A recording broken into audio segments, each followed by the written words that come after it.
on attendance. Otherwise, the mayor had one meeting. The floor is yours. Thank you. I'm Christina O'Brien.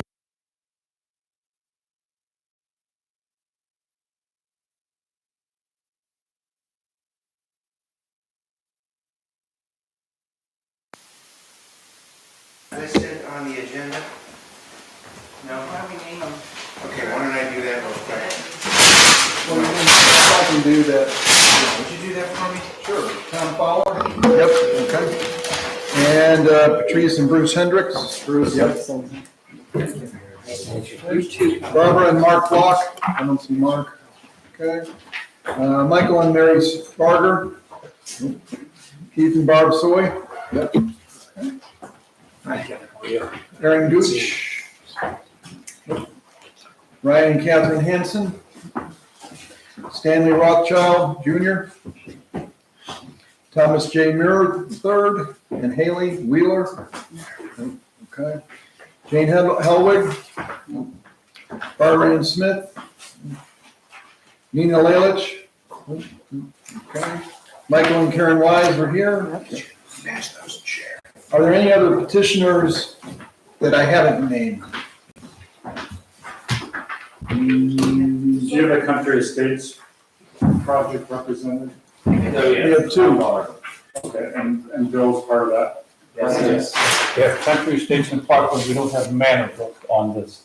We do not, but we got your, Annabrook has not submitted officially a petition, to our knowledge, Mayor. It's the final one, is that right? Everybody else has submitted the final? No, I don't believe we haven't received a petition from Manor with respect to the formation of the district, the initial petition. And so if you've signed one, if Manor has signed that initial petition, then you would be an eligible member of the district and an eligible voter tonight. Do you know if, we have no evidence that Manor has signed an initial petition. We got paperwork last week. Yeah, just last week. Okay, all right. but South Russell hasn't approved it yet that I know of, unless they did it last week, Monday night. No, we did not. And Mayor, that's okay, Councilman, that's okay. We don't need an approved petition. You just need to have signed a petition in order to be an eligible voter. You did do that, okay. Yeah, All right. I'm Nancy Marie Rice. Hi, Nancy, how are you? So we did the preliminary and we did the initial. Very good, all right. I'm sorry I didn't catch that in our call today. But that would make at least one of you from your condo association an eligible voter this evening. All right? In fact, it should be one of you, because you are representing the entire association, correct? I would say same with Country Estates, because Country Estates would probably do this by way of internal assessment, or would it be assessed to each lot? Just through our own funds. Through your own funds, yes. The assessment would be through the HOA. All right, so we'll have one vote from the HOA. Okay, either one of you can be your voter tonight. Great. Well, I'm sorry I was the last to arrive. I'm Kevin Butler. I am about a 20-plus year practitioner in the law. I happen to be Mike Wise's partner at McDonald Hopkins, which makes this a little unique. We have a little bit of a wall set up between Mike and me because it's my obligation to represent the special improvement district that's been formed. Mike wants to be a participant in that special improvement district assessment process because he happens to live out here in Bainbridge and is the first person to have submitted what's known as a final improvement petition. That's part of your packet that's in front of you. So Mike sort of has to stay on the legal side of things while I work through those aspects of this process. Though Mike did lead the charge out here to get the district formed, and he knows a lot of folks out here, he has for a long time. I think Chuck left. The auditor, of course, was very, very helpful in getting the district formed, and we appreciate that. So my opportunity and my obligation is to carry us to the next step. What we've had up to now is a group of political subdivisions in the county get together and seed this process. They've done so by contributing a little money and engaging us to perform the upfront work, which is to get the district formed and get the initial legislation that's obligated to form the district going.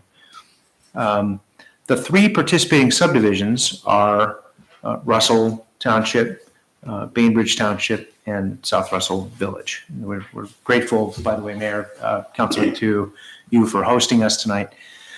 And so those 3 subdivisions can be joined by others in the county, but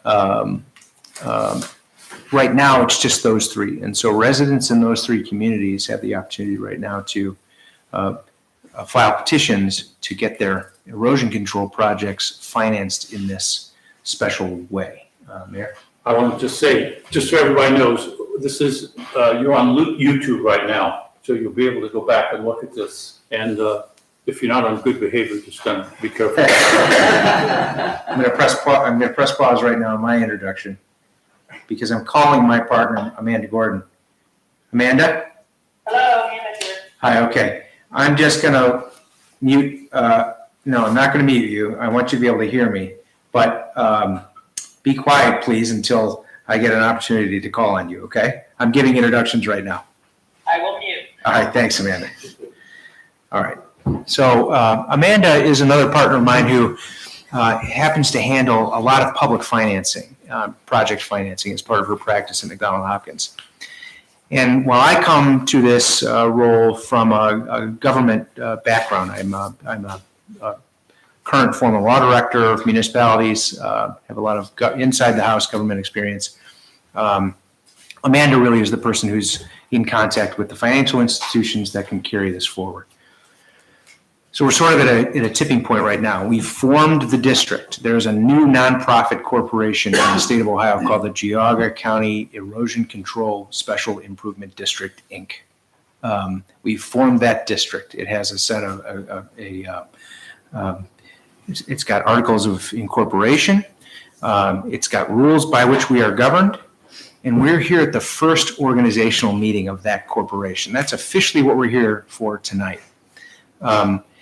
That group, that corporation has to be governed by a board of directors. And so tonight, it's our obligation to fill the board of directors. We have 4 representatives already here because under the statute that permits us to create this corporation, there have to be appointees from the participating governments sitting on that board. In the case of a municipality, like a village, you need 2. And in the case of townships, you need 1. So we've got a trustee from each of the 2 townships, and we've got 2 municipal officials represented as well, and the mayor and councilman. So we've already got 4 board members already here. We need to elect the remaining board members, and we can go high from among those who are actual petitioners or represent petitioners on this list tonight. So that's going to be the first order of business, is really just to make our elections to the board. We've done this in many communities, and I would suggest to you that it makes more sense to tip the scales in favor of the property owners on the board than the officials. Not because we don't appreciate and admire the service, but because they don't want to always show up to these things if they don't have to. And we need a quorum. That quorum can be obtained more by property owners contributing than by the public officials. It would be nice to have everyone able to show and wanting to show, but because the public officials have other jobs and they also represent their own communities, they've got to do those things. And so to the extent we can stack the board in favor of the people who have the most vested interest in this, which are the property owners, we can do that. The board doesn't have to be, it has to be no fewer than 5. It can go up higher than that. So as more entities in, say, Geauga County townships enter into this agreement, then they can also have property owners that want to petition to be board members? That's correct. Okay, The board can always welcome in new board members. okay. That's right. And with every new political subdivision that would join any new municipality or township, they would have to do the same thing. They'd have to send a representative to that board. So there always will be public official representation on the board. Question is, can we get a board staffed out of tonight's meeting that enables us to meet more freely in the event that the public officials can't because of other obligations? So, and so, go ahead. Does the city have more representation? So if Chardon came, would they have more than? No, municipalities just get two. Okay. Any municipality, whether it's a city or a village, gets two. Otherwise, townships just get the one trustee Awesome. under the statute. All that's governed by statute. So I can tell you that being a board member really means showing up to meetings to the extent you can. And I don't believe that in this case, I mean, we got one final improvement district. We do have one final improvement petition in hand. We've probably got others coming down the line. But there's not such activity right now that I'm anticipating that this board would meet a lot. And so if we can get maybe 5 members on the board from the property ownership who might be interested, even if you're not ready to pull the trigger, that would be great. I'd say between 3 and 5 would be our sweet spot. And normally you don't want an even numbered board. So that's my recommendation would be to elect 3 up to 5. So, and who does the electing? Those people who are on my list tonight, save for the public officials. The public officials don't get a vote on this one. It's all of you who are members of this district because you've signed petitions to have them formed. You are the ones who get to vote. So does anyone want to volunteer for that role to serve on the board? Question. How would you define a lot? It probably depends on how close you are to financing a project. I honestly think if we can get all of our work done tonight on my agenda, you wouldn't have to meet for what could be months from now. It just depends on how quickly people's projects are moving and whether or not your neighborhood organizations want to use this special financing process, which we'll get into a little bit after we do our board election. So it really depends on how fast things are moving. In some communities, it's monthly. That's I'd say that's rare. It's less frequently than monthly. Yes, Mike. I'll volunteer. Mike Wise is going to volunteer. Is there anyone else who's interested in volunteering for the board? And your name again? Tom Collins. Oh, you're Tom. Okay, great. Thank you, Tom.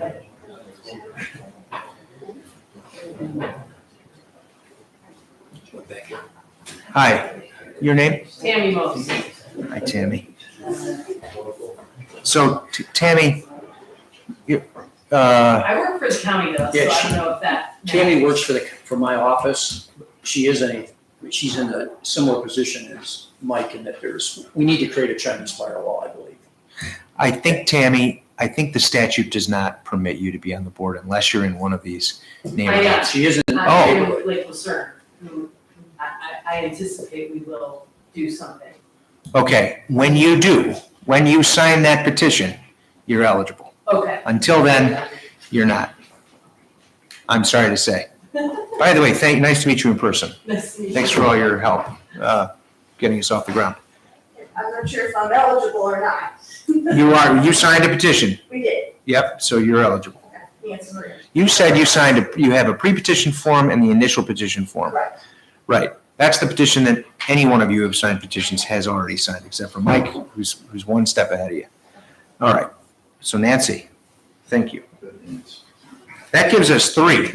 We have 2 more. We have 5. Keith, thank you. And Keith, you're in Chagrin Lakes. That's right. You've got the Parkland Dam area. Is that the Yes. Parkland Dam area? Okay, great. All right, that gives us 4. Can we get 1 more? All right, we'll start with 4, and then hopefully we have no 4-4 ties on any votes. I suspect we wouldn't. I haven't seen one dissenting vote yet so far in any of these board meetings, so I think we're we'll be in good shape. All right, so any other nominations, any other interested folks?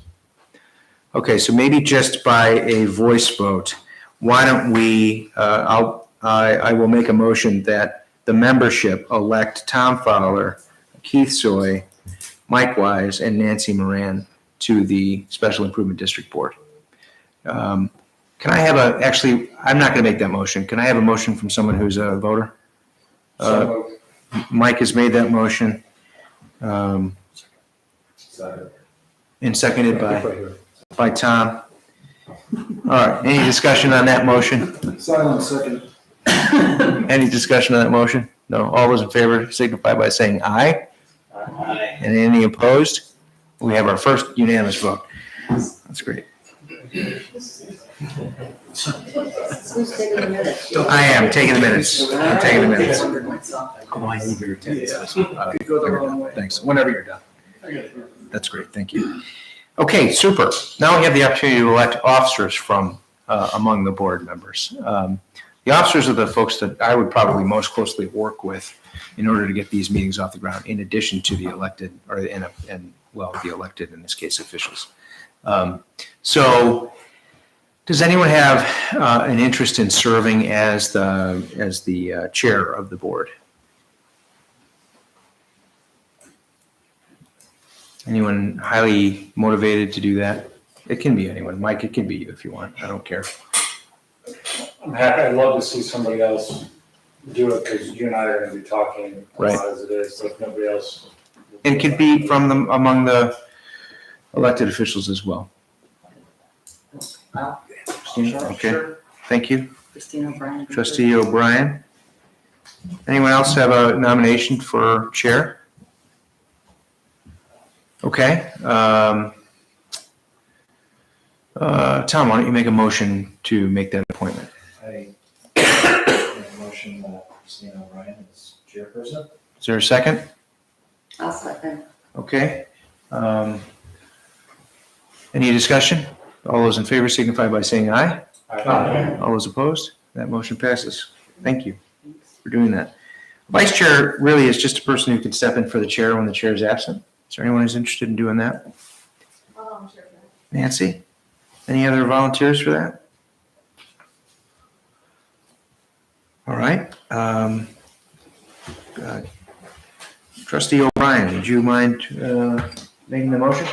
Sure. Is there a motion to elect Nancy Moran? Moran as vice chair? Any other? I'd love to second that. Perfect. All right. Vote. All those in favor signify by saying aye. Aye. Opposed? That motion passes. Now, I'm serving as the secretary right now, and I'm glad to continue to prepare the minutes. There are some people who are better at it than me. And if anyone wants to take on that role for future meetings, this would be a good opportunity to volunteer yourself for secretary. Meeting minutes are required under the Open Meetings Act. This is considered a public meeting by statute. And so we have to prepare minutes of this meeting as well. I will do that. I'm glad to do it. I'm glad to continue to do it if necessary. But if someone loves to take minutes, then volunteer yourself for the position of secretary. If someone doesn't love to take minutes and still wants to be the secretary. I think that person already is, right? I can't be an officer, so is there a person who volunteered to be secretary and I'll continue to take minutes? Just for the title. We just need a secretary. I'll volunteer to be secretary. Sure.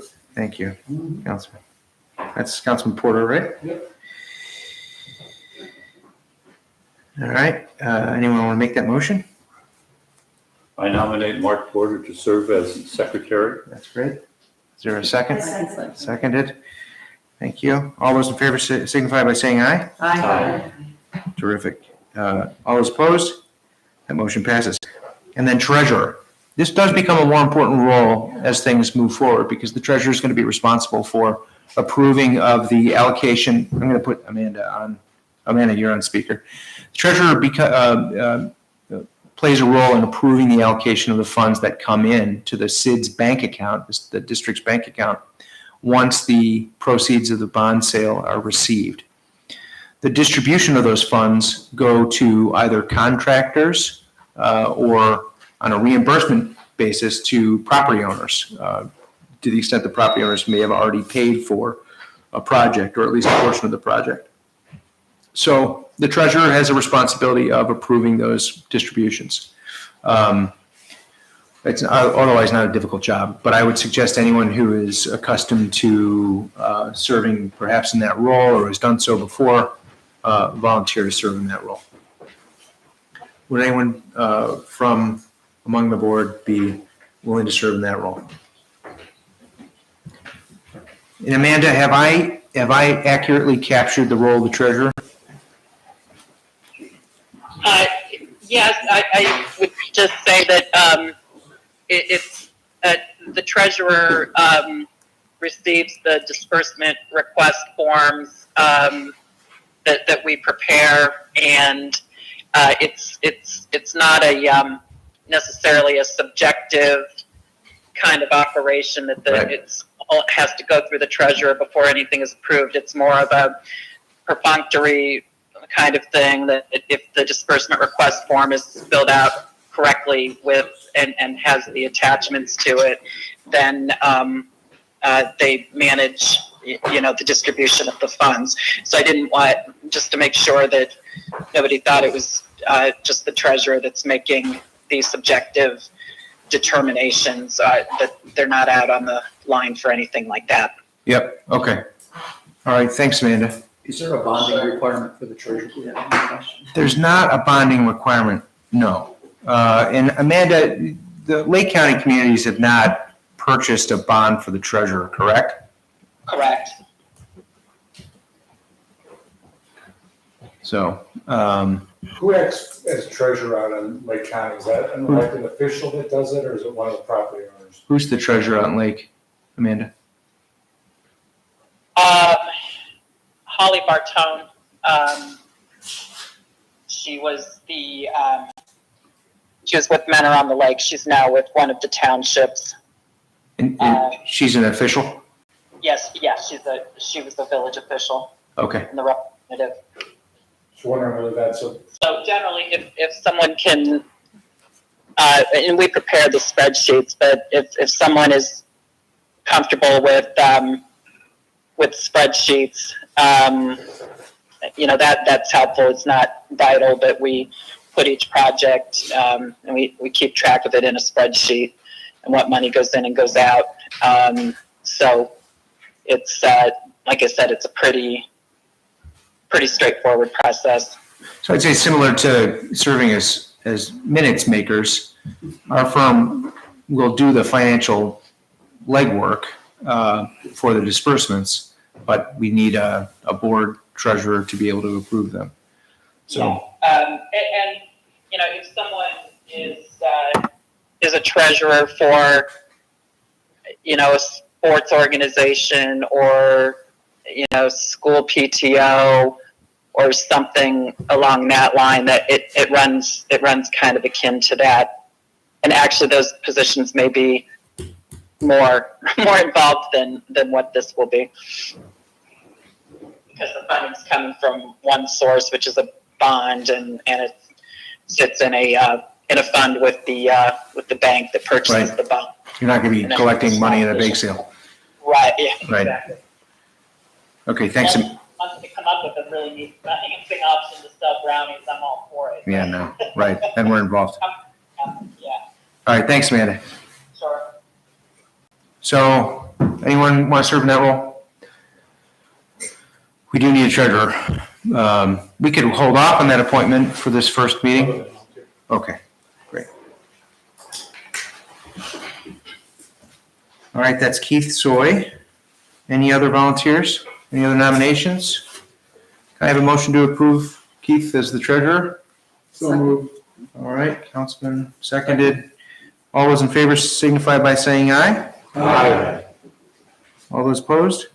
That motion passes. Thank you very much. All right, so we're moving along. Let's just talk a little bit, for those of you who may not have been in any of the public meetings where we initially discussed the formation of the district. Let's talk a little bit about what this unique statutory financing vehicle does I'm going to try to breeze through it quickly. Certainly the officials in the room have heard this a lot.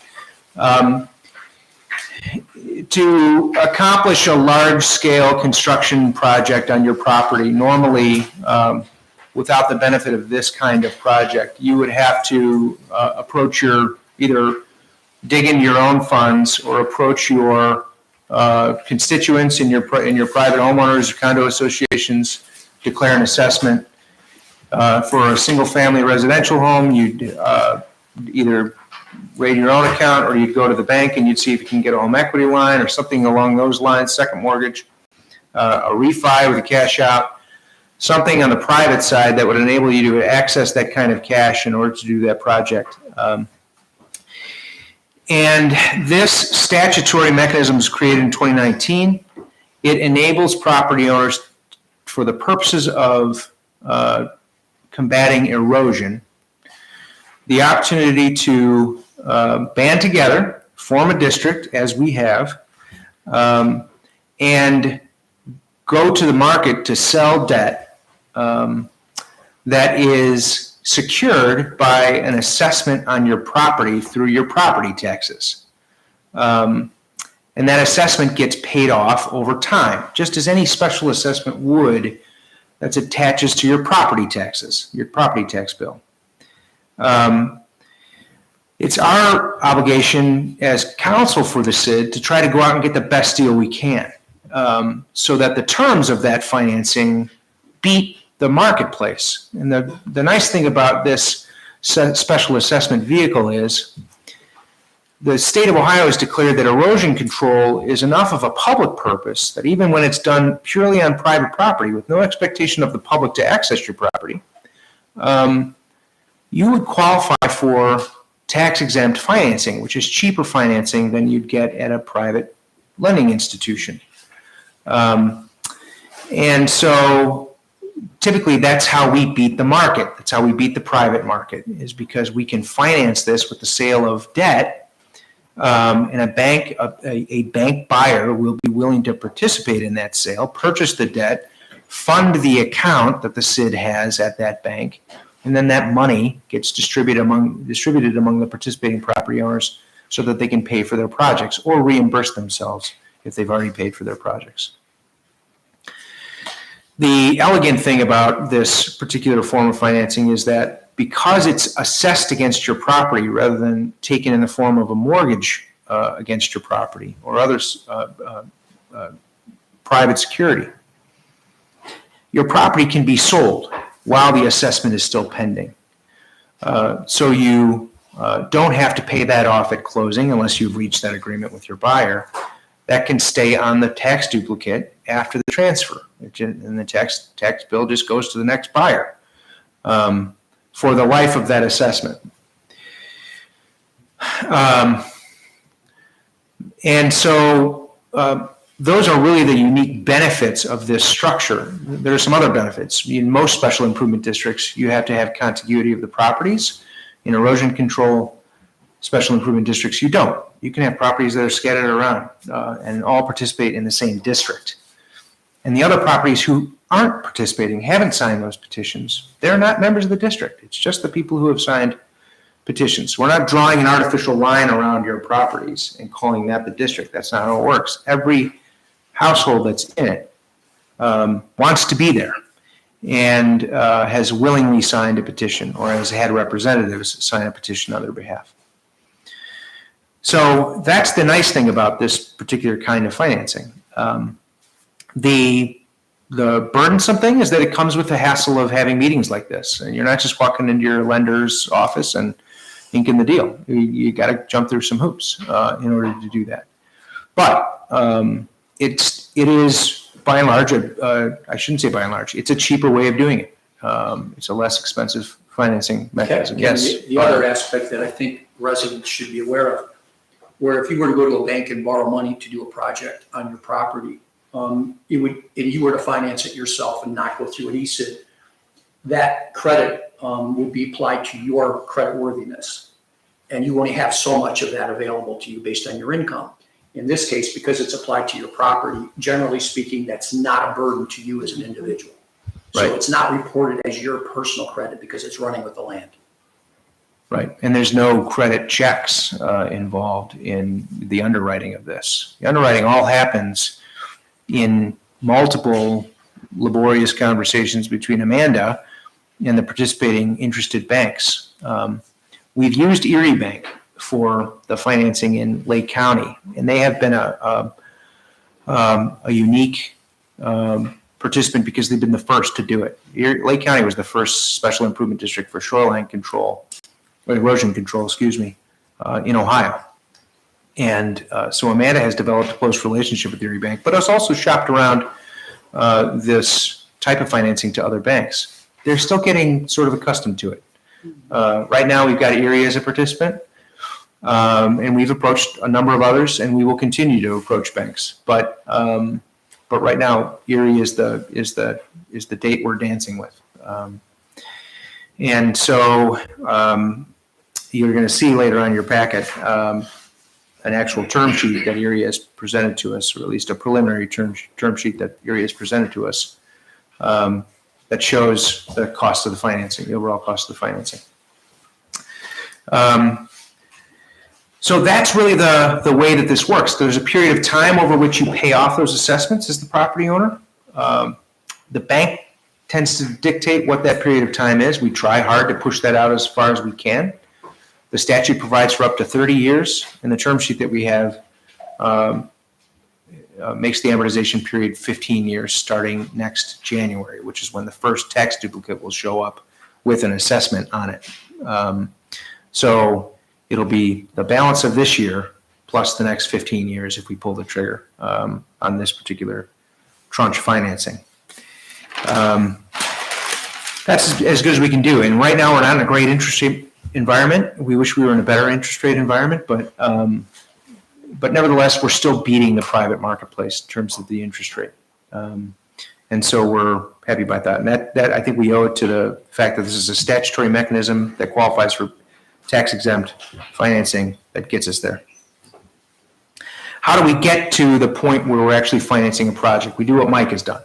We sign you, those of you who are interested, and anyone else who would come on board now would sign what's known as a final improvement petition. We have attached those to our packet of information tonight as attachments A1, 2, and 3, one for each of the political subdivisions. And you can take those with you, and we will make sure that all of the elected officials for each of the subdivisions have those as well to be able to give to their constituents. Mike, is it okay if I publish this on the auditor's website? Absolutely. Because at one time, we weren't going to do that. Yep, no, we can do that. Because these are now anchored. No doubt. Okay. All public record now, too. This is all public record. So if somebody wants to download them, you can do that. That's correct. And we'll get you good forms that don't have an exhibit stamp or anything on there. So thank you for doing that. I appreciate it. Those are the final improvement petitions. They do two things. They tell the ESID board that a property owner wants to go through this financing mechanism. They identify as part of that petition the overall scope and cost of the project. Scope, because we want to make sure it qualifies for erosion control. We want to make sure it actually satisfies the purpose that's called for in the statute. We cannot finance with tax exempt financing someone's new pavilion. We have to finance erosion control projects. And there are some ancillary benefits to erosion control projects that can be included as part of the cost. Stairs, for example, that might lead to a waterway or something like that. That would work. But generally speaking, the focus of the project has to be on controlling erosion in some way. So far, any of you whom I've spoken with have all presented projects that qualify in our reading of the statute. And so I'm pleased with that. But just know that that's what the petition does. It identifies the scope of the project so that we know that it's actually erosion control related. As a township, are we also eligible if we have property? You would be. Okay. You would be. If you found that would be useful, yes, you would be. And if a government entity found it would be cost effective to do it this way, you could do it that way. Yeah, absolutely. But we don't pay property tax. Well, you do get, I mean, the auditor should confirm this, and I'm sorry, I don't want to step on your toes, but you do get tax bills even for exempt properties that No, they might. don't get tax bills, but they can still, I believe an assessment can write on a parcel. Okay, So different, and the public should know this as well. So when you do get these assessments, the one thing that you can't negotiate, if you get a property tax bill and your taxes are based on your value, you can go and argue at the BOR a reduction of value, which is an effective reduction of the applied rate to your value. These kind of assessments are immune from that. You can't argue a lower value and then lower your assessment because you're in fact financing an endeavor, not really looking at the value of your home, if that makes sense. But to that question, even though the tax exempt is carried through municipalities and townships, they do have parcels attached to them. So I don't see any reason why we can't send them a tax bill for just the assessment. just the assessment, right? Yeah, I've seen those. Well, yeah, like in Russell, there's a few parcels who are under a sewer and they just get a sewer bill. Right. So they'll just get Okay. an assessment bill. Yeah. Okay. So auditor, would that apply to a nonprofit as well? Yeah, same, anybody, as long as you have real property, we can send you a bill. Okay. So, and the treasurer will collect it just like he collects any tax. And then that's also over a certain period of time. It will run with whatever the term is of the assessment that you have placed on pursuant to the ESID requirement. Okay, If you use a 30-year, 20-year, whatever that period is. okay. Similar to a lighting district and stuff like that, you can have no tax but have a lighting district. That was helpful. Yeah. That final improvement petition does one last thing. It tells the political subdivision, the legislative authority for the political subdivision, that property owner wants to be assessed according to the terms of this term sheet. And it would be our responsibility to prepare legislation for the political subdivision's review and passage that passes that assessment down to the auditor's office for placement on a tax duplicate. So that assessment actually is carried forward and begins to be paid. That's what the final improvement petition does. So it's a very important petition. It's not crossing the Rubicon. It's not crossing a point of no return. You can estimate high on your final improvement petition and have the SID certify an amount that's less than that if you want to back off some of that. Between the time that the petition's passed, the legislation is passed, and the time that the auditor gets the actual assessment. Amanda, do I have that process right? Yes. When we really want to make sure we have a dollar amount would be when we issue the bonds to finance. Even then, we have a little bit of a wiggle room depending on the bank that we use. But up until the point that we certify the assessment, we can effectuate an adjustment to the principal amount of the project. Right. Thanks, Amanda. But you're getting very close when you sign that final improvement petition to identifying the actual amount you want to be assessed. So once that amount is certified down to the county, that's it. You are going to be assessed according to that certification. Kevin, I believe there's a deadline for a forthcoming year assessment, and I think it's the second Monday of September. That's what we understand That's too. right. So all assessments are frozen at the second Monday of September for the next year. So if you submit an assessment request through an ESID on the last day of September, it will wait one whole calendar year before it's applied to that parcel. So timing is important. And it may affect some financing terms because the bank that buys the debt is going to want a little security for that time They're between. going to carry your money longer. Yeah, they're going to carry your money a little longer, right? Right, that's right. That's right. Okay, that explains the final improvement petition. None of you has yet signed that. Mike has had the benefit of seeing this just moments before the rest of you have. And he has signed his. He also has a project that's already underway. Mike, is it completed? About 90% done. So he was in a better position to fully estimate his costs. He's had contractors there at his property now for a while he's waited for us to get this process up and going. He has submitted a final improvement petition. It is attached to your packets as well. And it's there for the board's consideration tonight. We'll get into that later.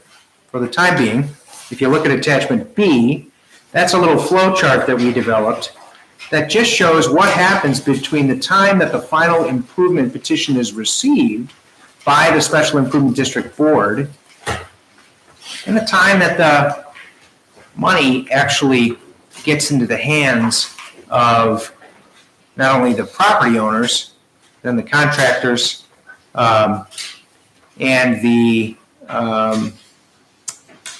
the bank, which is anticipating being repaid.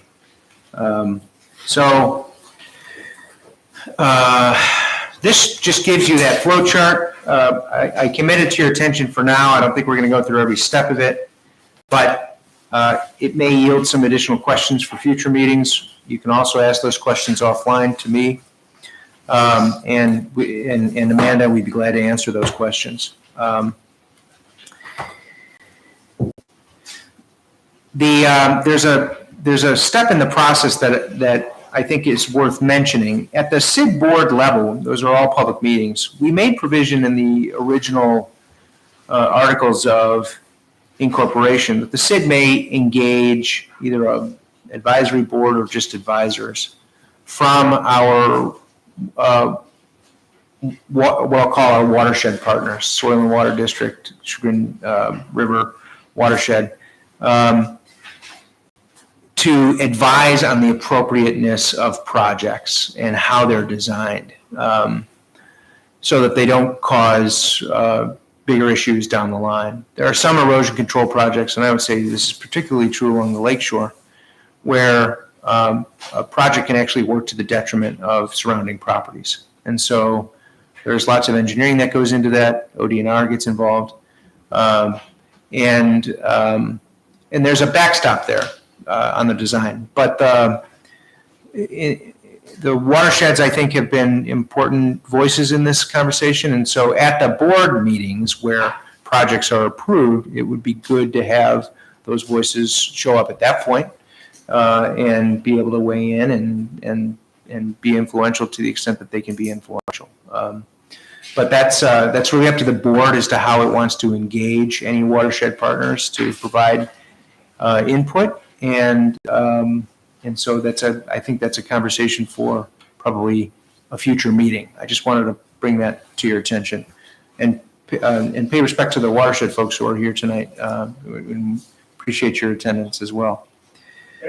Kevin, so just, we met with the watershed a couple times. They came out to our property. They gave us suggestions. And we ended up using Davy Resources for our project, who did a really nice job. And the project manager actually used to work at the Chagrin River watershed. So there was some good collaboration that took place between our project manager and the watershed. So I mean, you didn't charge us for your visits out to our property, and it was very helpful to have their input. So for what it's worth, I think they're a great resource if you're looking at a project. So we're glad to help, in tandem with Geauga Soil and Water as best we can within our available money sources. So very, very glad to help if we can. Thanks. Great. All right, so anyway, this is the financing flow chart. If you have any questions on it, maybe we address those questions later. I don't want to get into every step right now, but it's partly because it's a foreign language. Some of it is a foreign language to me. And Amanda really runs that show once we get final improvement petitions in. Attachment C, the next attachment, is this preliminary term sheet that we received from Erie Bank. And it gives you a sense of the overall cost of financing. Not to embarrass Mike, but his project cost, as you'll see in the following attachment, attachment D, last page, is just a shade over $67,000. And so using the term sheet, attachment C, you're able to actually quantify the cost of the financing for Mike. And over a 15-year term, there are costs and benefits to this financing. The cost, of course, you're at your standard interest rate, and that's governed by the, Amanda, remind me what FHLB is? Federal Home Loan Bank. Okay, and that's for residential? Yeah, it's a benchmark that, it's basically a cost of funds benchmark that, the banks use, so cost of funds to the bank. And that's the benchmark that they're using for this. So our partner Erie has set a rate at, for a 5-year rate, at that rate, that benchmark plus 250, 2.5, to come up with, I think what is right now, Amanda, what? Are we at still around 5.13? 5.13, yeah. 5.13%. You can buy the bank is offering that you buy a rate lock that is a maximum increase. That's the rate lock we're talking about. It's a maximum increase after 5 years. And each 5-year portion of this 15-year assessment term, the rate can increase. It can also decrease. Am I right, Amanda? Correct. Yes, because it's all based on that FHLB rate. So if that goes down, then the overall rate goes down. But you can lock a cap on the rate if it does increase at an additional 2% on top of that 5.13% by paying at closing an additional fee. That doesn't come out of your pocket. It's charged to the assessment, but it's an additional fee that the bank would require if you were to guarantee no more than a 2% max rate increase at the end of the 60-month term.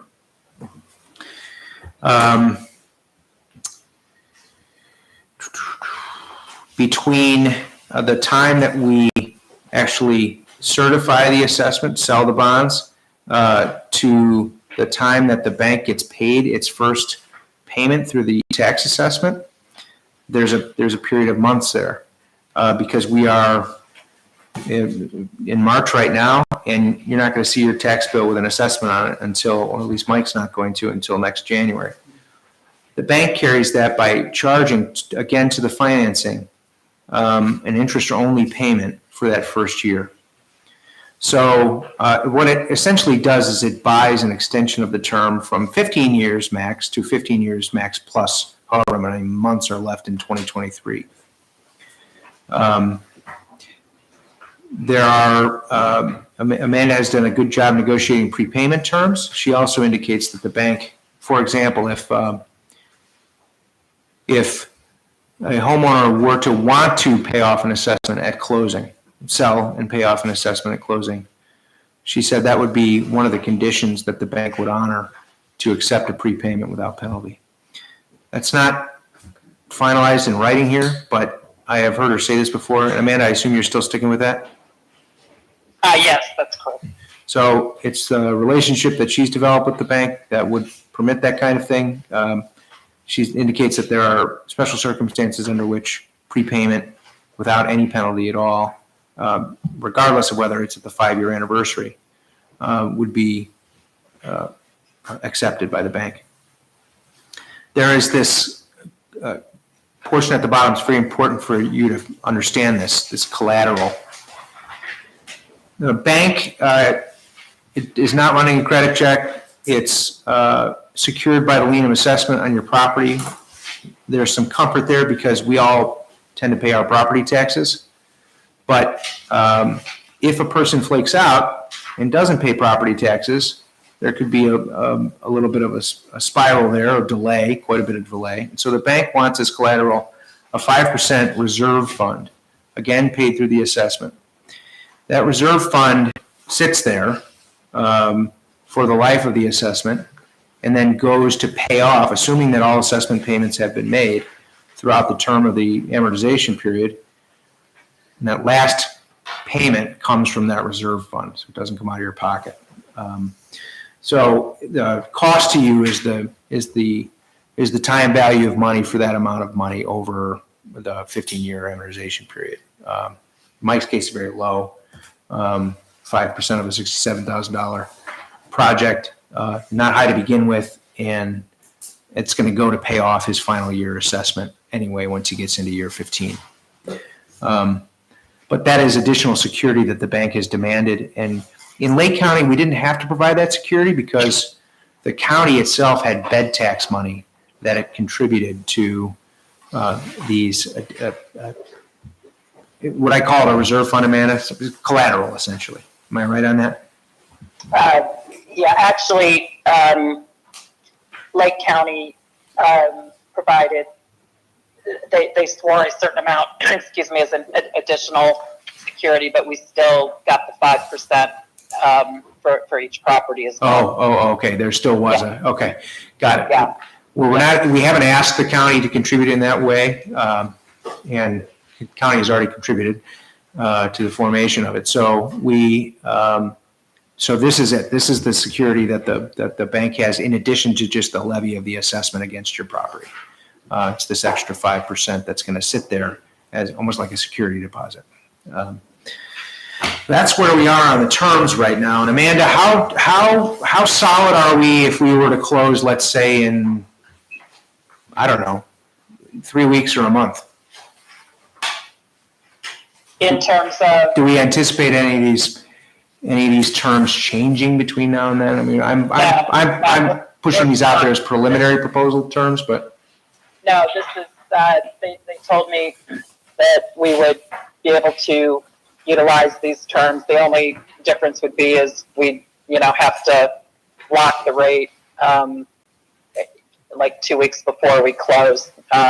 okay. So whatever that benchmark would be, but we've been pretty steady at what we just talked about, and actually, well, I'm not going to jinx it, but knocking wood, we may see better than that when we actually closed. But yeah, the rest of these terms are good to go. The reason we're thanks, Amanda. The reason, and I hope you can hear her. I'm okay. That's great. Thanks. The reason we are hustling to get Mike's project through the door tonight is because there are a number of other special improvement districts with projects that are ready to go. In fact, there are lots of projects that are underway, and people are suffering because they're paying for them out of their pocket or telling their contractors to wait. The good thing is when you lump projects together, you get better deal terms. And so we are lumping this project together with projects in Lakewood, Bay Village. I don't know, maybe a couple of extra projects in Lake, not certain. But in any event, by consolidating forces, we're just getting economies of scale and better rates, better terms. So that's why we're hustling here. It's no better reason than that. We just we want to close with a large tranche of financing on this first one so that we can. What is the tranche, do you know? We're between, Mike, $1 million and $2 million total. So Lakewood is, we just got to get the last projects in hand. Lakewood's got some big ones though. Amanda, are we consolidating with any Lake County ones? Maybe. Okay, and those are. I'll have a better answer on that on Wednesday. Okay. And as many of you probably have read and seen, Lake County is experiencing an erosion problem unlike anyone else right now. So Ashtabula too, but they're not yet up and running. So anyway, that explains why we're here tonight. And Exhibit D, Mike's petition, is the filled out petition. You do know that blank on page 1 will now be 15 years because that's what the bank is offering.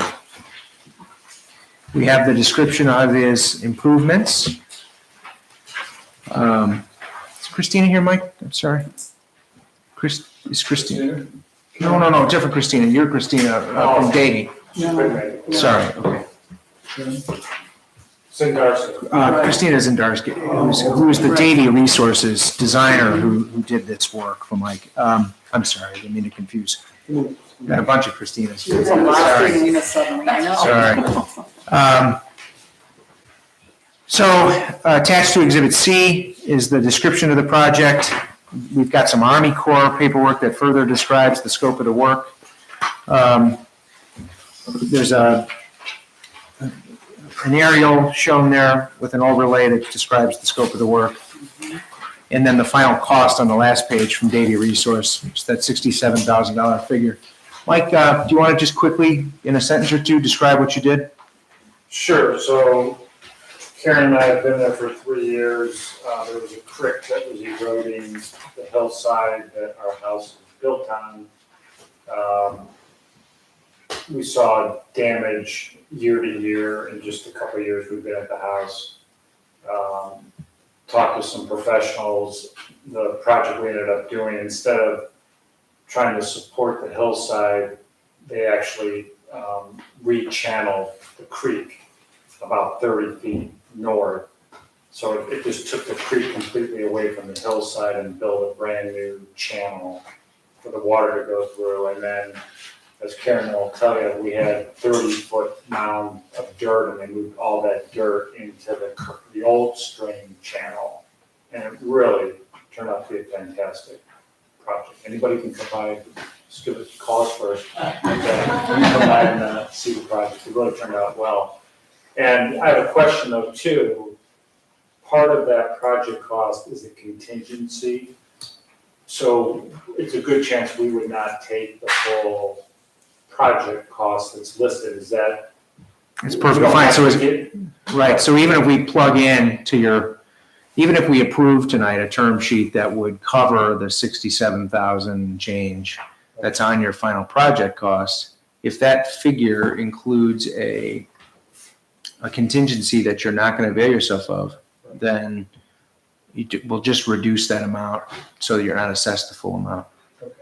That's between now and it would then. be a split too, so we've already paid $50,000, let's say. Davie would invoice us in April. So potentially, if this is all put together, their final invoice would be submitted to this board for payment from. Through you, correct. Through me, but from the ESID, and then we could submit for reimbursement. Correct. We've already paid. That's exactly right. So part of the flow chart suggests that anyone who wants to take money out of the SID bank account for a project has to fill out what I call a draw request. Amanda's got a better term for it. Amanda, what's that term?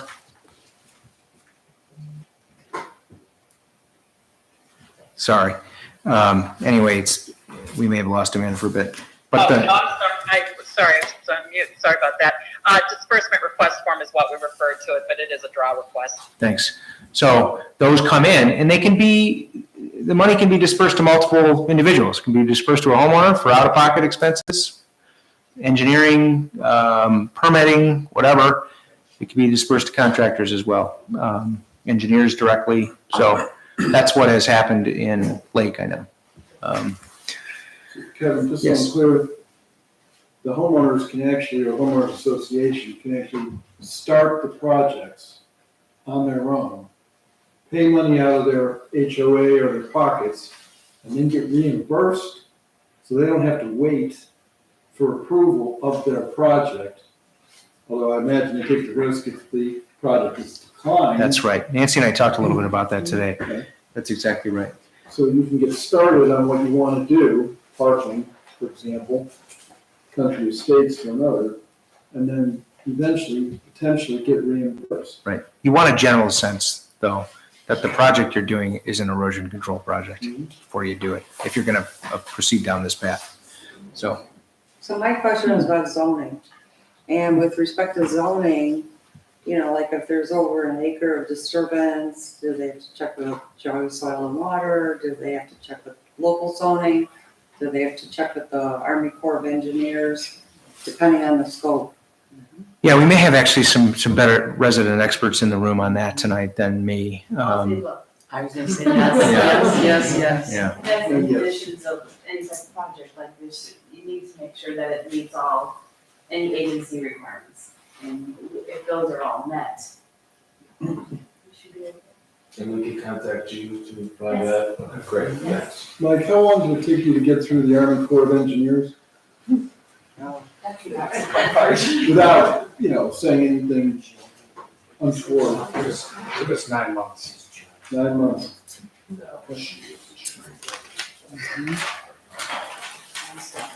All right. Now, I will say, Cambridge Township approved it in a day.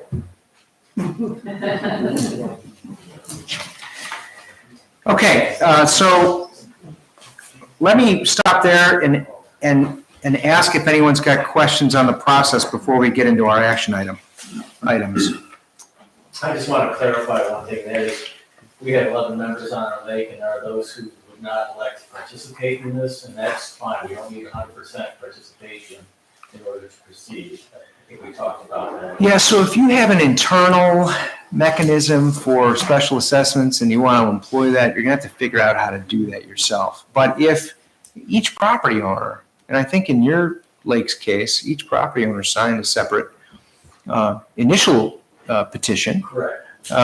Each property owner who is interested, each property owner can decide whether or not he or she wants his or her property to be assessed. So that's going to happen at the stage of the final improvement petition. So if some of those, Is the overall cost has come down from where we began to where we are today, and so I've been approached by a couple members who thought, hey, I can just do this. Pay out of my pocket, right. So, and that would be fine, that would be, they could go ahead and do that, and we'll go ahead with maybe the remaining 8 or 9 who would want to participate. perfectly fine. The other thought is, and we've talked to other municipalities about this and subdivisions, even if they sign that final improvement petition and then they decide to back out because they're going to pay for it out of their own pocket, we just won't certify it. The board just won't certify it down to the county. It will never show up on the tax duplicate. Okay. Or they also won't qualify for the financing, right? So they won't, that money won't come into the ESID bank account. Right? Yeah. Kevin, looking at attachment D, I see this petition, final petition went to the Bainbridge trustees. Yeah, it's about to. Okay, what action do they need to take? They're going to pass 2 pieces of legislation. We're going to prepare both of them. One is considered a resolution of necessity, and all it says is that the WISE's erosion control project has a public purpose to it, and therefore qualifies for this special financing. And the second piece of legislation that we're going to ask the trustees to pass is the actual assessment ordinance or legislation that sends the assessment down to the county. Would certify the assessment down to the county. Have that effect. Legislation be passed for each project within the municipality? No, separate pieces of legislation don't have to be passed for each project. We can lump them together. So in the case of South Russell, where we know there's really a critical mass of interested individuals right now, you could wind up passing 2 pieces of legislation, 1 the resolution of necessity, and 2 the assessing ordinance, the final ordinance. Now, this is built so that year after year, property owners can continue to join, and new tranches of financing can be pursued. So year after year, the elected officials will see legislation, provided there's an interest, a continuing interest. So this is not meant to just be a one-shot deal.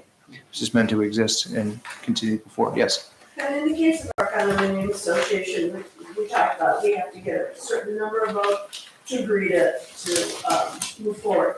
The association then would be signing the petition, the final petition. But the assessment would be applied to each individual unit owner's tax bill? You could do it that way, yes. Depends on how you write it, right? Correct. If the association is common property and a common parcel, they could theoretically attach it to that parcel. Correct, that's right. If the association has a common parcel. But but most certainly, we've done this in other areas, we're ready to attach a percentage of that association's overall assessment to individual parcels. And then on the prepayment, would it have to be all for one, or could each parcel owner choose to pay off their percentage? Amanda, did you hear that question? No, So the question was, let's say a condo association with 20-plus units agrees to have each of those units assessed a portion of the overall association's debt. If unit number one wants to prepay, does it force all the other units to prepay as well? no, it shouldn't, no. So there would be, and if, It would not force prepayment on everybody. Okay, thanks. in conversely, if we have a unit owner who somehow defaults, is it the association that then is obligated? I don't think so. I can't imagine that scenario. It would depend on if they apply it to the parcels of the unit owners versus the parcel of the condo association, right? Yeah, thanks. The condo association, I think, would still be on the hook. Individual parcel owners may be a different issue. So the question, Amanda, if you've dealt with this anywhere else, is if in that condo environment, if one parcel owner defaults on tax payments, is anyone else on the hook? No, it should go unit by unit if it's a condo association. As long as we assess each parcel. Correct. Yeah, okay. Well, Chuck, when somebody defaults on an assessment, what happens at the county level? Well, it depends on who holds the assessment. If the assessment is held by a bank, the bank would be the pursuant, like a mortgage. If it were writing on the tax bill solely, then the treasurer would follow his normal proceedings to foreclose. So in just this like- case, it's Erie Bank that would hold the right. I would assume your bank is going to be, the attacher is going to be the bank, I'm assuming. Wait, Amanda, I actually don't know that question. Who enforces a delinquent assessment payment? The levying municipal. The government. Or township, yeah. The townships and villages. Township or the village? Yeah, because we're utilizing the assessment authority of the governmental entities, the political subdivisions. So, Okay. So you would, it would be just like a streetlight assessment. Right. If somebody doesn't pay their streetlight assessment, they would go to the prosecutor or Right. the solicitor. Right. They pursue them as an unclaimed or as a deficient burden against the tax. Is that how that works for assessments now? I can't Yeah. imagine someone just not paying their assessment. I mean, the brilliance of all this is that it's on your tax duplicate, you're first in line. I mean, you're standing in front of everyone. That's the brilliance of this. So, I just can't imagine someone would be that tricky to say, here. You'd be surprised. You're right. I guess it's in my mind, I would not see it happening, but yeah. I mean, I think there is a process. Yeah. And since it is going to be that's why I'm guessing, that's why in the steps, it goes back to the villages and the townships, right? You're I right, think step 9 or whatever. you're right. But it's not. Yeah, step 9. That's responsible. No, it looks like Yeah. Chuck said, the levying authority, and then we go to our prosecutor. and then- Well, in theory, I believe the municipalities are, I don't want to say they're guaranteeing it, but they're an interim step. And so they would use that lever to go after the debt. Just like they do for any other assessment. I think they're using, if I understand it correctly, they're using the standard assessment process that we currently have for all other assessments. And they're just tagging on this ESID. Correct. Isn't that right, Amanda? I mean, we're still using the same chapter for special assessments of the revised. Yeah, so for example, under municipal corporations, it's 727, and basically the statute gives townships the same Chapter 727 assessment authority as cities and villages. So it's the same process under Chapter 727 of the revised code. So disbursement of the collected funds, are those going to the governmental agencies to be remitted, or are they going directly to the holder of the note? That's in the flow chart, I believe, Auditor, but Amanda, the question was, when the treasurer collects assessment payments, how are they dispersed? Do they go to political subdivisions, or do they go to the SID board? That depends on the county and what the county is willing and able to do. I expect in most cases, those payments will be paid to the individual subdivisions, and then the subdivisions would pay them to the SID. We would love it if they could be paid directly to the SID, but we haven't gotten to that point on any of ours at this point. So, you know, if all else fails, we go to the fallback, which is the typical situation where they would pay them to the subdivisions, and subdivisions pay them to the SID. So right now, this tax distributions, the treasurer is the collector. It goes into the treasury. And then, actually, Tammy, we do the distribution. So we distribute to local governments, schools, their tax money. As I understand this, I get why townships probably are wanting to send it to municipalities and townships, because you're already getting our distributions. We don't have corporate entities that are just getting distributions from the government, from the county government. So I'm assuming that's why in that step, it says to the villages and townships.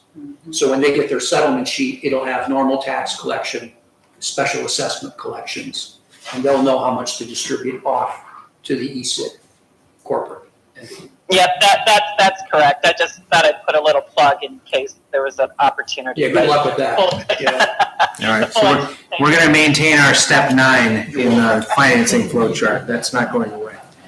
All right, very good. Just a clarification. Yes. When you're preparing your final improvement petition, you need to reach out to the Geauga County Soil and Water and make sure everything's been done with the, how does that work? So You do not have to do that. There's no statutory How do we requirement. know if we need to get the Army Corps of Engineers involved, or ODNR, how do we know? Your consultant can help, but why don't I hear from someone else? Sugar Water Partners, Soil and Water, myself, Okay. we'll let you know, if you contact us, this is what you want to do, we'll let you know you need to submit to Soil and Water, you'll need to get an Army Corps permit, but if you're doing projects similar to Mr. Wise did, where he's moving the stream, you're gonna need a Corps involvement for that, so your consultant you hired would know that as well, would advise as well. Thanks. Okay, any other general questions about the process? Yes. One question, Al, we were talking about getting this approved before, starting a project. Is there any good advice for people the Wise project went through all the hurdles, all the steps, did it all, project's almost completed, and now they'll be coming to, for the final, whatever they call it, final petition. How do we make sure that people are making sure all those steps are happening so they don't get holding the bag and at the end of the day, like, well, I didn't do X, Y, and Z here, how am I gonna get this to work? And they find out it's a lot more money than they anticipated because they didn't go through some of the steps that need to happen. Mike, did I'm your, just trying, how do I close that gap? Expenses, I'm concerned, I don't want someone to be, what happens now? I wish I could answer that question from experience, but I don't have it. Mike, was it essential, we're not plugging any particular private entity, but was it essential for you to engage a consultant like the one you engaged in order to tell you what you needed to If you're gonna do? get funding from the ESID, we had a number of quotes. Billy Porter would be good to answer. There's people who do this type of work they actually came to us and said, hey, I'll just come back with an excavator and I'll dig your channel. we're not gonna get an Army Corps permit, we're not gonna, we'll take care of it. But if you're gonna get funded from an ESID, you better have, Billy, what's the difference between a Snavely and a mom and pop contractor? I mean, Just the experience that they've done it before. And so what should people ask, for a project like this? How do they find a because Davy Resources is the only one that does this, but how do they know that they're dealing with somebody who's gonna dot all their i's and cross all their t's? I think, just in hiring and talking to many people, you'll probably have a wide range of costs, and, maybe the lowest cost isn't always the best, because they might not be checking all those boxes. Well, and I was just gonna say we should talk, I'm sorry, did I interrupt? No, I didn't know if that answered your question. No, it does, and that's why, from the start of this concept, I talked to the Watershed Partnership, and we've been talking a lot, so go for it, Kim, you should discuss it. It's very important that we have the right parties as a governmental body. That's why I wanted to be part of this, to get it right, because if you don't do it right at your location, down the stream is where the problems happen, and my goodness, South Russell is very aware of that. So Kimberly, help us with your expertise on this one. Yeah, I just wanted to mention as an example, in the Lake County SID, the city of Mentor has a non-exclusive list of contractors, just a general list of potential contractors you could work with, doesn't endorse any one over another, and that's something that individual communities could provide to their residents if they want to, just a whole list of these kind of contractors that do this type of work. So that's an option available. We've got to help with that too. It's actually a great idea, and then we put forth names of companies that we know are going to follow that process, and not endorsing anybody, Right. but we kind of pre-approved, knowing that they would know who to talk to about permitting, because permitting can stop everything in its tracks. You can ask Bainbridge, we are living it right now with one of our projects. It's difficult. We were hoping to provide some value as this process matures by being able to develop lists ourselves. We're not there yet. It's still a relatively new statutory process. We've had one closing thus far. It takes a while to get these things going. So, but as we move on, I think we'll be able to answer those questions a little more readily. Who are the good ones? And without necessarily asking the board to make any endorsements. But at least the lawyers in our firm might start hearing of the good ones. So.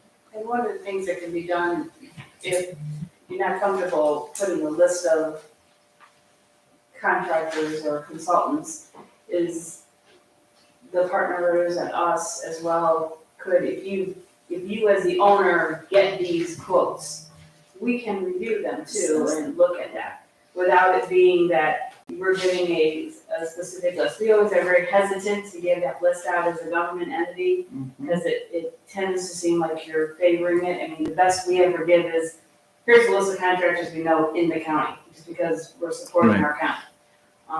We're not saying these are good ones, they're not bad ones. We get on the slippery slope if we start recommending anybody. So we try to keep it pretty open. But if you get a quote or this is what they're gonna do and this is how they're gonna execute the project, we can certainly review how their methods of what they're gonna do are. So that's something, that's beneficial if we can't give a recommendation. I agree with that, 'cause we When can't. they give you a list of what you're going to do. So we can review quotes or procedures. Process. Is there any final inspections to these projects? Well, being that the Hawaii's project, there was a permit required from us. We reviewed the plan, and our inspector's been out there a few times as well. So we'll watch it while it's going on, and then when it's done, we'll give a final green light that it's all been built. Okay, Almost. I got a question. How do you know if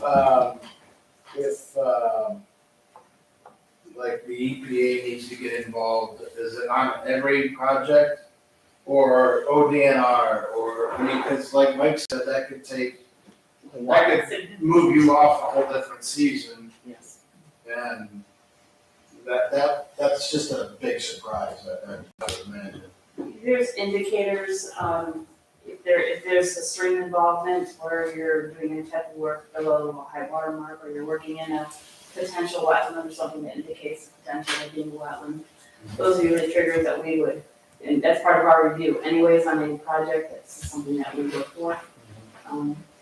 Yeah, I would say too, if a community's got, something like riparian or wetland setbacks on the books, and if it's a local zoning that you need to check off, whether or not a conditional use permit or variance would be required, that kind of thing. I think this is a good reason why bringing in soil and water and Chillicothe River watershed early is the smartest approach, because they've got far more experience than an individual project owner may have.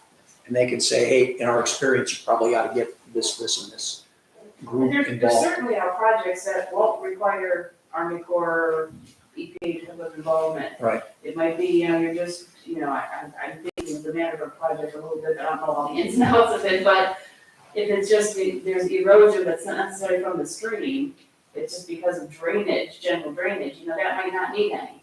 But, a call to us, we're happy, and that's just part of what we do, so it's, we just advise people, give us a call early, because I think that's what I mentioned early on, is I don't want people to get so far down the road and think they're on the docket for this year and find out, oh, I'm a year out, and I don't want them to think they're somewhere they're not. Okay, any other general questions? All right, it's almost 7:30. I would like to see if I can get all of our officials out of here at a reasonable time. The rest of you, I don't care about. I'm just kidding. I'm just joking. But you are doing this as a service, and certainly we all appreciate it. We have our final attachment, which is attachment E. That's a resolution from the board that authorizes one of its officials, likely the board chair, to execute a term sheet once the term sheet has been made final. The man has indicated for all intents and purposes it is final at this point. It could only get better from here. And I would think that, Mike, since you're the only participating property owner right now, you've got the biggest say on this. Do you want the board to authorize its chair to execute a term sheet for your project? If we'll be willing. Okay, so that resolution does a couple of things. I'm not going to read it verbatim, but it authorizes it approves of Mike's improvement petition, Mike and Karen's improvement petition. Mike and Karen, you are going to have to submit that to the trustees, your township trustees, for their approval. We'll get them the legislation that they need to approve as well. It also retains us as bond counsel for this transaction. Our fees are paid out of the closing, and the board chair and Mike and anyone and all the board will know what those fees will be. We don't have a great sense of what they will be right now, except they're somewhere between, we think, 2% and 3% of the project cost. And the reason we don't know is because we need to wait to see what the overall tranche of financing looks like when we get Lakewood's projects on board. That will influence the fees. It won't go up, Mike. They would go down, if anything, from 3%. But that's the expectation. So if you're okay with that, because ultimately it's going to be assessed to your property, then it would be incumbent on the board to agree with you by voting for this resolution this evening. Then we don't have to meet again. If the board wishes to hold off, the board could certainly hold off. But we'd have to meet again, and we'd have to do it really quickly, I think, in order to get into this first tranche, which is what I believe you want, because the money is otherwise flying out the door. Well, what else would we have to discuss? And so Mike's on board, the terms are set, the amount is there. I don't know what else there would be to discuss. Yeah, it's really, I don't either, but I'm willing to. Does anyone have questions on it? I'm not trying to force anyone's hand. Oh, you could discuss retaining another law firm, if you wanted to do that. In which case, see you later, it was nice. We can still do our minutes.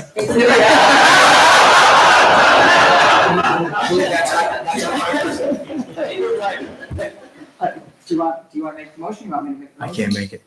Okay, so is there a motion, or I'll make a motion to approve resolution 03062023-A, which is the resolution to provide permanent improvements according to, including acquiring, constructing, installing, equipping, improving, maintaining, I'm using the header for the minutes. Necessary to abate erosion along properties within the Geauga County Erosion Control Special Improvement District, together with all necessary appurtenances thereto, and approving related matters necessary thereto. And do you want me, Kevin, to list the property that is the Weiss property? No, we know, it's in there. Okay. That's fine, And, it's gonna be. Motion to authorize the chair and the secretary of the board of directors to sign? That's a motion. That's a motion. Second. Second. All in favor? Aye. Anyone opposed? Great, Good job. done. Thank you. All right, so that brings us to the end of our attachments. However, I would like to see if, I don't believe there's a need for regular meeting dates. Do you believe there's a need for regular meeting dates? I would think just as items come up, and let's give everybody a 2-3 week notice and put it on the, actually, do we have emails for everyone? Let's, I got addresses. and Addresses, some right. emails. But, this should not be too difficult. A lot of these people, okay, all I right. think we'll be able to get it. All right, fantastic. So we'll just put together an email blast for the parties that were present this evening and the directors, and we'll go from there. What's the process for any projects that are in the Underway. in the pipeline and want to get, right, think they might be ready to go, If you have the paperwork ready, if you've got a full, complete project description, if you've got contract documents that demonstrate what your contract cost is, what your project cost is, and you've got enough assurance from a regulatory standpoint that your project can go forward as planned, you can fill out final improvement petition exhibits A1, 2, or 3, depending on where you live. to their municipality or township? Submit it to us so that we know we need to convene the board. Okay. And we'll start to write the legislation necessary for the political subdivisions use, assuming that the board passes that project along, and we can establish a closing date for the financing. But I would say submit it to us first, because we can review and make sure that it's complete for your political subdivisions review. That's what I would do. Right. So I will have cards here. Anyone who doesn't already have my information should take my card and speak through, you can speak to me. Yes. So, when you say we, they should call you, like McDonald Hopkins, correct? I think it's a good first step, Just to make because sure we it's- want to make sure the paperwork is in order. Mhm. Mike did that, for example. Right, and then Michael brought them to, the board, and then we approved, I believe it was a 2-resolution process, I don't know. The township does. We did, correct, the Board of Trustees, Bainbridge. Right, We, yes. and that's, so I'm assuming it's an ordinance for South Russell, but that's the first step. So the parties go to you, you prepare either resolution or ordinance, borrower brings it to, homeowner brings it to that, subdivision board, and then it moves on to the SID board. Well, So at that yeah. point, once it goes in front of their, either the Board of Trustees or council, then the Does SID order comes back change? together. Well, Christine, does the order change because now we actually have a? Yeah, so that first Does it? petition really just calls for the political subdivision to form the SID. So that's It does, done. Amanda, I just want to make sure. Yes, does the bank obligate a late arriver to the SID process to submit both petitions? Or can that late arriver just submit the final improvement petition? We actually developed, once the SID is established, we developed a combination petition that says, please add our property and make us a member of the SID, and here's our project. Okay. So we have a hybrid. It was just necessary to do two separate petitions to get started because we didn't have a SID, a SID established. So now that we're established, I can forward to you the combo, if you will. That's the version we will send to the officials to blast out there. Yeah, from here on out, that's what we'll need, correct? So ignore the email I sent you today, Nancy. We'll use the updated petition form. Yes, Mayor. Yeah. Yes, Kim. I just had a quick follow-up question about the items needed to move this project forward. You said assurance from regulatory agencies is needed, but would that mean like a permits in hand needed at that time, or just a letter, or kind of an informal confirmation what's needed? Amanda, for the purposes of the board adopting a resolution along the lines of what they adopted tonight and approving a project, how detailed does Exhibit C have to be? Are you referring to Exhibit C of the petition? Yep. So the question that came in from Kim was whether or not, who's with the Chagrin Watershed, is whether or not the regulatory permits all have to be in hand and forwarded. For example, we used in Mike's petition his Army Corps information, but what do we really need in order for you to feel comfortable going to the bank with the tax exempt financing? We need to have a description or showing the plans for the project and the not to exceed cost estimate. That's what we need. That's it. So we don't need all the regulatory approvals. No. So it may be, we've all talked about this tonight, a best practice to get your regulatory approvals at least underway or in hand, so that the scope of your project isn't going to change materially, and therefore your cost won't change materially. Yeah, but we don't need those regulatory approvals attached to the petition. Is that helpful to everyone? Just behooves the landowner to try and get those, Yes. to know what's needed. Yes. That's not required. It's a great question, and I appreciate it. Well, so Christina, you're chair of the board, would you be asking Tammy or Soil and Water, hey, Thanks. here's a description of the project, what permits do you think that they I want? think I would, especially because but that's a me thing because I'm so involved with the Exactly. watershed. And Right. so that's how I'm always gonna focus on it. And hopefully that will become routine that, we'll talk to Carmela, we'll talk to, Kimberly or the person in that spot for that, yes. And then get into that habit as time goes on. Because the concern is when it's not this party sitting up here, Right. it's for the future. Especially like you said, you had somebody say, oh, just come out and do it. I mean, Right, that. and you hear about that, because yes. that, I just don't think, be a whole different. We have to be scope of work and a sensitive to whole that. different Cost. We being whoever sits The in board. the shoes, the board needs to be sensitive to that. All right, so the last action item I would ask for is the board under the statute is obligated to establish the means by which it's going to notify the public of its meetings. Public entities are very used to this already, but nonprofit boards most certainly are not. And those of you who are just citizens aren't used to issuing public notice. Question for really, I'd say, the officials on the board is, do you want to do what we did for tonight's meeting, which is to use your own public announcement mechanisms, whether you use your websites or you post at the library or whatever the case might be? Or do you want us to consolidate the public announcement maybe at the county offices, or is there does anyone have a real idea on how we get the public noticed for these meetings?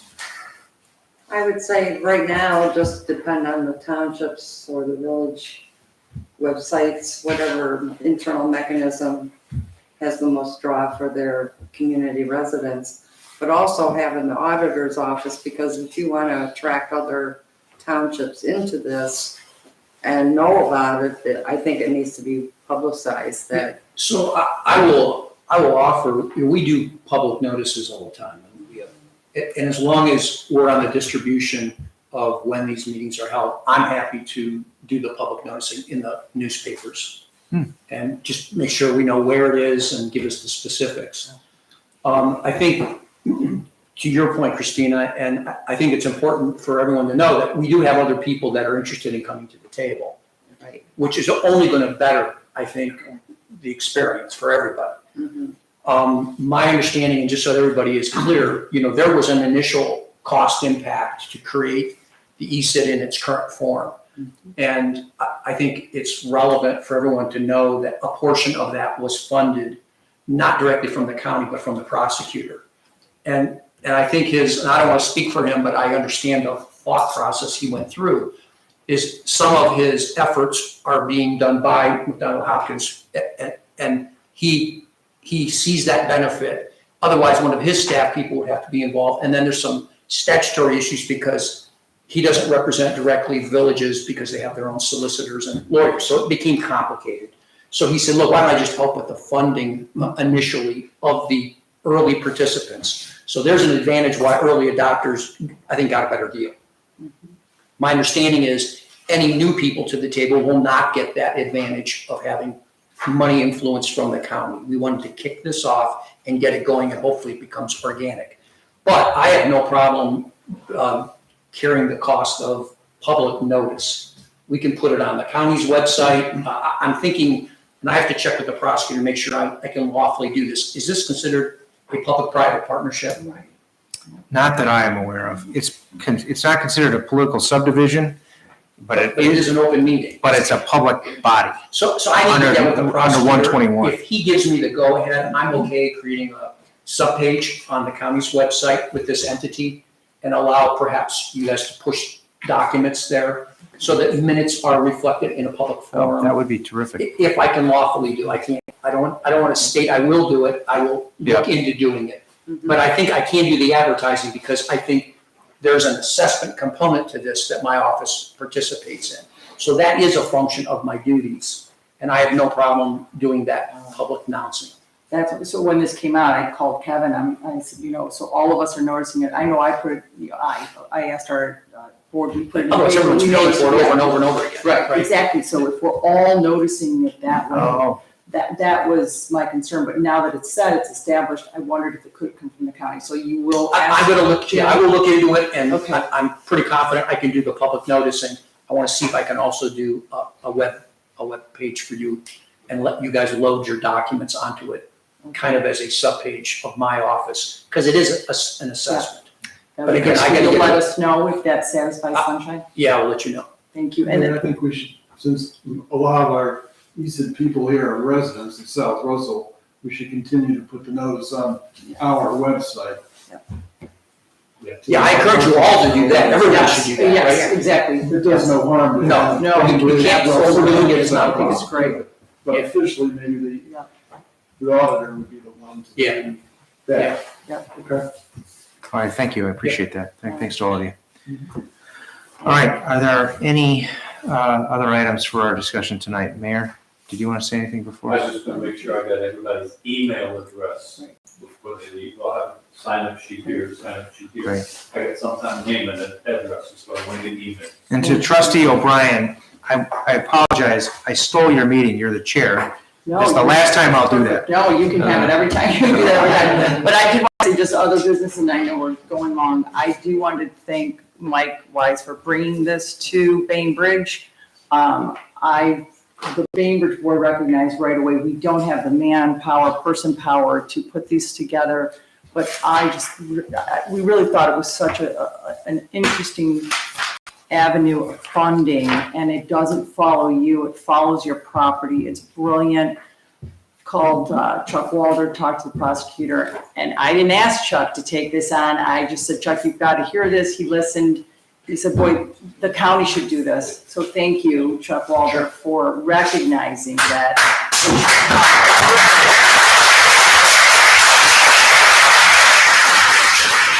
Say that enough. I was just thrilled. He picked up the ball, ran with it. They have the staff to take care of it, and I appreciate. Well, I mean, it's appreciate the taxpayers' Prosecutor's money, so I mean. It is, but I get it just, it's way outside of the box, and at least in Geauga. So thank you, and thank Jim Flays for recognizing, the asset this could have for our properties. We do have water issues in this county, and this really could help kind of move forward and help everybody. So thank you. I can't say enough about it. All right, thanks, everyone. I appreciate it. I think without any Motion further to business. adjourn. I don't know if we are even open the meeting, but we'll adjourn. There's been a motion made to adjourn and second. Thank you. All those in favor? Thank you, folks, for being part of the start. Thank you, Chuck. Really, thank you.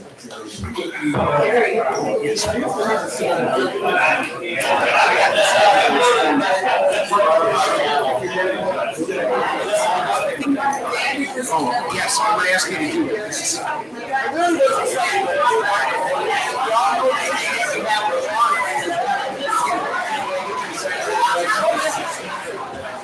Yes, ma'am.